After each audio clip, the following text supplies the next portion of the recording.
I have nominated Honorable Stephen Kalonzo as the Chief Cabinet Secretary with the responsibility to coordinate and supervise functions of the government.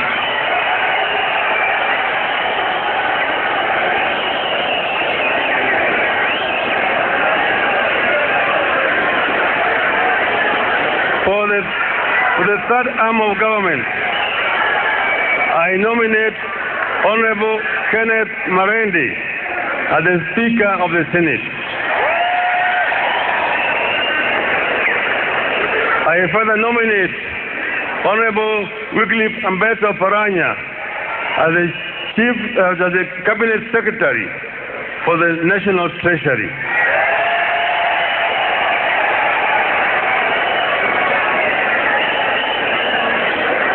Honorable Peter Munya as Cabinet Secretary for Agriculture and Chairman of the Kenya Productive Sector.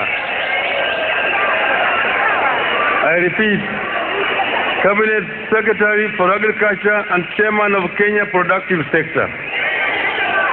And Honorable Ali Hassan Joho as Cabinet Secretary for Land to deal with the historical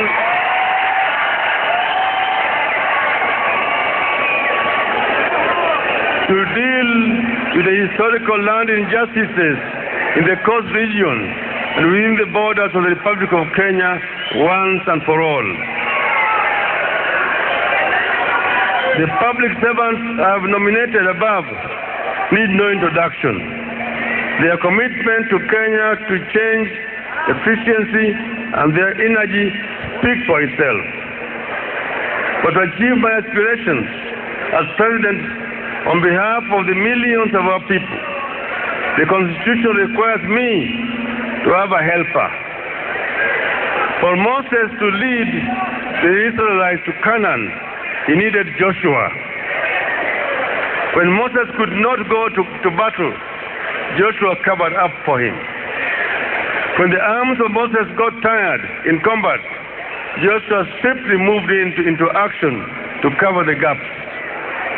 For Moses to accomplish his mission, he needed a true and faithful Joshua by his side. And for me to be a successful flag bearer for Azimio la Umoja, I need an effective Joshua on my side. One who will not be a turncoat in the middle of the battle or abandon post for other exploits. I need a team player with fidelity to Project Kenya.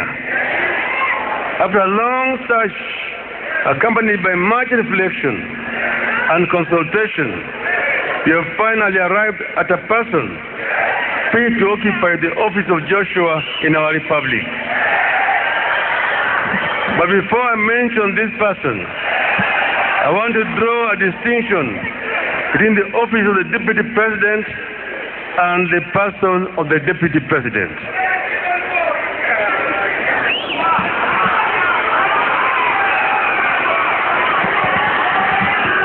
Hello? According to our Constitution, the office of the Deputy President is meant to be the President's workshop. It is meant to be the Principal Assistant's office, meaning that all the heavy lifting is expected to occur here. Like Joshua in the Bible, the principal assistant is meant to be a problem solver to the president and not a problem to the president.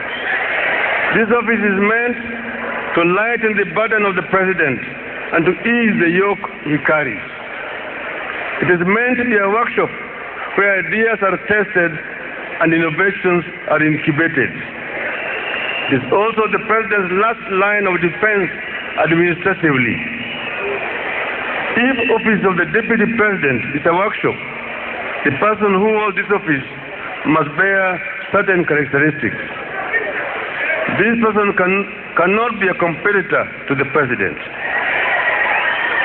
They have to complement the President. The person has to be a co-worker and a co-creator with the President. And following intense consultations, we have decided that the holder of this office has to be a woman.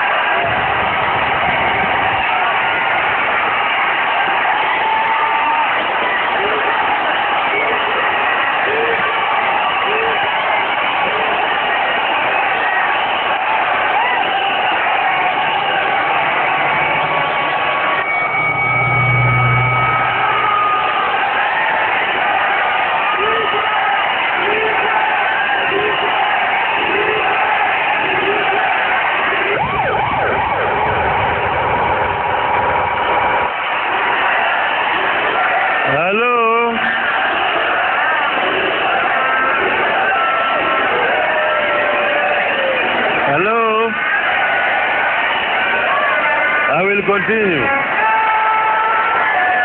After 60 years of independence, we cannot be the male domination. We cannot excuse the male domination of the executive.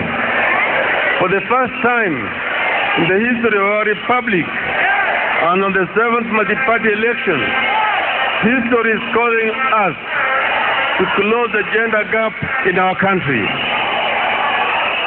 History is calling on us to reciprocate the struggles and fidelity of our women. History is calling on us to produce our first woman deputy president. Hello? Tafadhali, kimya. Tafadhali vijana. Vijana hoi. Mama hai. Tunaendelea. And I now want to describe to you the person. At the age of 24, this woman was appointed a magistrate to adjudicate on matters of men. A few years later, she became the youngest woman to be elected a member of parliament in central Kenya. And she went on to serve in the capacity for 20 years.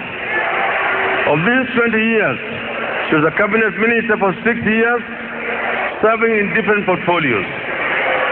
The woman we offer as the proposed deputy president is also known to have incredible credentials in the fight for our second liberation. In 1990, for instance, I was arrested and placed in detention without trial. At that time, very few lawyers were prepared to represent me. But this woman, then a young lawyer, led a team of 27 lawyers to defend my legal detention.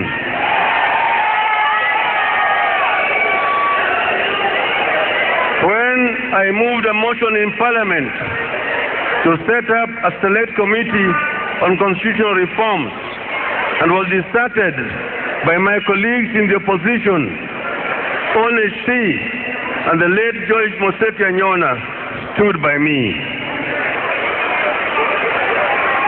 This woman is a fighter and is not a quitter.